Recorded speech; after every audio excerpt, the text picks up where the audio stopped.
شروع اللہ کے نام سے جو بڑا مہربان نہایت رحم والا ہے۔ اور جب ابراہیم اور اسماعیل بیت اللہ کی بنیادیں اونچی کر رہے تھے تو دعا کیے جاتے تھے کہ اے ہمارے پروردگار ہم سے یہ خدمت قبول فرما، بے شک تو سننے والا اور جاننے والا ہے۔ اے پروردگار ہم کو اپنا فرما بردار بنائے رکھیو اور ہماری اولاد میں سے بھی ایک گروہ کو اپنا مطیع بناتے رہیو، اور پروردگار ہمیں ہمارے طریق عبادت بتا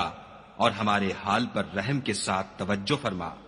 بے شک تو توجہ فرمانے والا مہربان ہے۔ اے پروردگار ان لوگوں میں انہی میں سے ایک پیغمبر مبعوث کیجو جو ان کو تیری آیتیں پڑھ پڑھ کر سنایا کرے